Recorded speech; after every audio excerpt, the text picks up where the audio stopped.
We have with us online today Bill and Jane Coley. We just wanted our church to hear from you. We wanted them to understand a little bit about your ministry. And there are some new faces, and they would love to also know just a little bit more. So please tell us about yourselves, if you would. Please tell us what the Lord's doing in Kenya. Well, to start, this month is the 25th anniversary of us being approved as missionaries to Kenya. And so it's a big milestone for us, but we've now been in Kenya for 22 and a half years. And so the Lord's blessed, the Lord's allowed us to have a lot of success in many different areas. I've had an opportunity since we've gotten back to talk with our pastors, find out how things are going with them. With the COVID restrictions, they've had, very limited ministry. Much of what some of the pastors are doing, Brother Benson from Ruaka, his ministry has, up until a couple of weeks ago, has been primarily just being able to go to the homes of some of his people and encourage them and things like that, because they've not been allowed to meet. Right. But now they are allowed to meet with restrictions. When we first got to Kenya, got back here to Kenya in August, I was too old to go to church. The limit was you couldn't be older than 58 years old.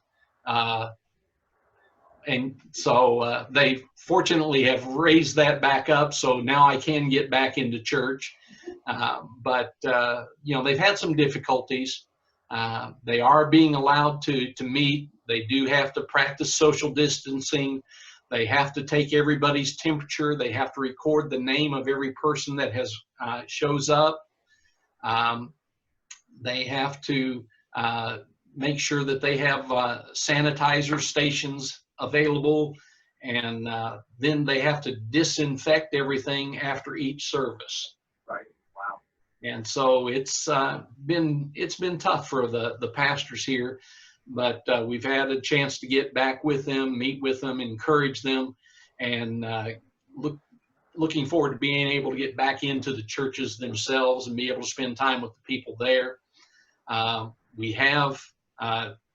I've met with Pastor Benson and Pastor Laban, who are helping me with the Men's Bible Institute, and we've got everything scheduled to be able to resume Men's Institute on the 7th of January. That's when the government is supposed to allow colleges and everything to be able to start again. With the ladies' classes, Jane has started those back up since they're meeting here in our home, and she's been able to have some good times with them, and I'm going to turn it over and let her talk a little bit about that. So I enjoyed connecting with the ladies again. I have two groups of ladies, a group that comes on Wednesday. We are in session for 3.5 hours. There's 2 classes that they receive. I also have another group of ladies that will come on Saturday, because they worked during the week and Saturday was the only other available day that they had. And so some of these ladies have been with me 3 years, some are 2-year students, and some are first-year students. And so these ladies have committed to the 3-year certificate course that is offered.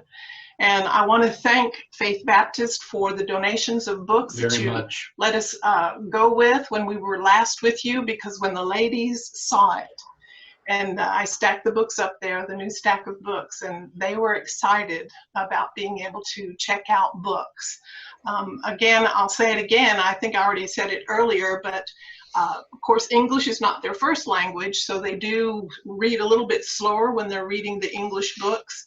But I require from them a 5-minute oral presentation as well as a written report, and then I keep the written reports for later references and such.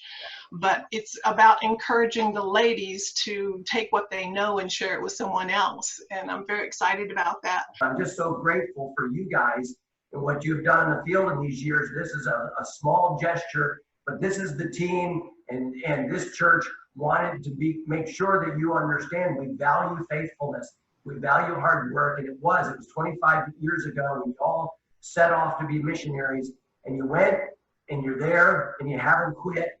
And we just love that. We absolutely love it. And we thank God for you. We thank God for your faithfulness.